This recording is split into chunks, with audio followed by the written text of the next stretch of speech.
9 Nigerians were the only graduates from the Masters of Law at the University of Calgary in Alberta, Canada.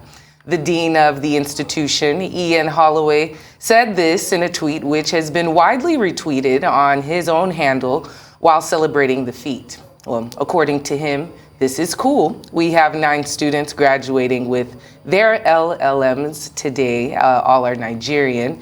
And he goes on to tag the Nigerian government. And he says in the post, it's a snapshot of a document that, within the post, it's a snapshot of a document that he shared, revealing that the graduates include Oluchi Jennifer Chijoke, Maryam Lawal, Ola Eke Okoro, Torisha Mofe Emanuela Uche Odum, and Alexandra Mene. The rest are Ifeoluwa Tolulokbe, Ifedayo Isaac Olanipekun, Olaitan Adeni Oyekunle, and Olusegun Olayinka Tokode. The LLM, which is a postgraduate degree, is normally attained in a 1-year program and is for law students and professionals looking for expertise in a specialized law field. Joining us now from Alberta, Canada, to discuss this marvelous feat is Professor Gideon Christian, who facilitated the Nigerian students' journey to academic excellence. We would like to thank you for joining the program this afternoon and wish you also a huge congratulations for such a feat. So Professor Christian, I just want to gauge your thoughts on the fact that it seems, not even that it seems, Nigeria definitely is facing quite a huge brain drain, but other countries are benefiting from it. Can you talk to us a little bit about the students who achieved this feat this year?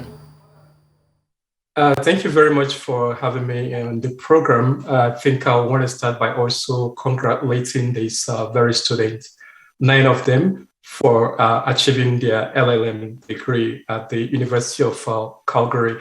I think the students did an amazing job being able to complete their coursework within time so as to be able to graduate. Yes, I understand the fact, the reference you made with regards to brain drain. But I also want to note that we are living in a knowledge economy, where people are able to contribute towards a solution of problems in countries very far away from where they are. So the knowledge these students actually acquire is going to go a long way in contributing towards solving the problem back home there in Nigeria. And I need to add here that most of these students, their specialization is in oil and gas and energy law. And Nigeria being an oil and gas producing country or energy producing country, of course, Nigeria will benefit from the knowledge these students have been able to acquire during the duration of their study in our faculty. Very well said, Professor Christian. I'd like to also introduce Maryam Lawal, who is one of the graduates. Maryam, thank you for joining us on Newsday, and I'm sure we'll see her in a moment. Well, Maryam, if you can hear me, I'd just like to ask, first of all, congratulate you and ask you about some of the opportunities that are in the works or that you've experienced as a result of your exceptional performance. First of all, I can hear you, and it's an absolute pleasure to be on here. Congratulations, I said, and thank you for joining us. I think I saw you walk when you were going to get your certificate. So I was asking about the opportunities that you've experienced or those that are in the works as a result of your exceptional performance. Thank you very much for that question. The opportunities have been incredible. First of all, I should start by saying that the University of Calgary, the Faculty of Law, actually happens to be one of the best faculties of laws in Canada, offering the specialization in energy and environmental natural resources. And the program is currently being ranked as one of the top 10 best programs, best energy law programs. The faculty does have a wide range of research expertise. And its recognition is seen from a place of strength in examining, the intersection between society and the environment, as well as, shaping the consequences of those natural resources that a lot of governments tap into. And that's really why myself and most of my colleagues have, decided to pursue the program. In terms of opportunities outside of school, there are numerous opportunities outside of school. Some of my colleagues are looking into pursuing like PhD programs. Some are looking into going into energy policy. Some are interested in going back home to take up job opportunities. And the exposure has been amazing, to be honest. The faculty has been very supportive, from the dean to the assistant dean. So all the professors that did teach us in the program.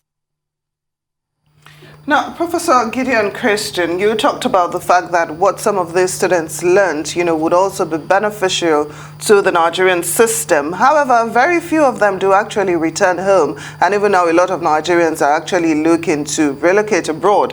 So I'd like to know how we can improve our educational system here in Nigeria so that it can compete favorably with those abroad.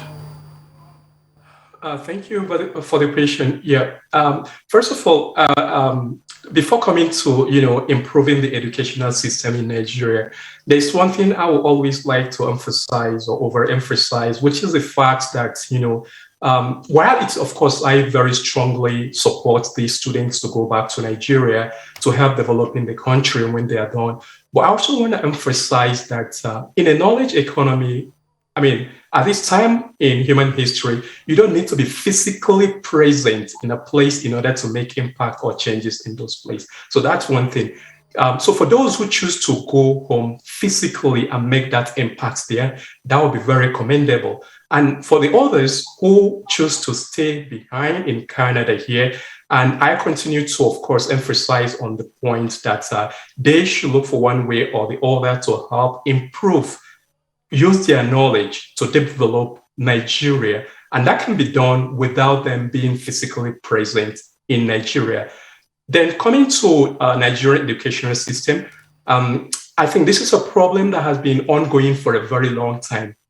I know this because I had my first degree in Nigeria, specifically at the University of Lagos, and that's probably 20 years ago. And 20 years ago, we were lamenting about, the educational situation in Nigeria.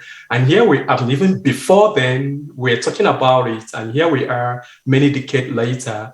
It doesn't seem to have gotten better, rather seems to have gotten worse, because right now, my understanding is that Nigerian university students are at home because of the strike by the academic professors. So I think this is one of the problems we have in Nigeria, that lack of consistency in education, a situation where a student registers for a 4-year program and they are very sure they're not going to be able to finish that program in 4 years.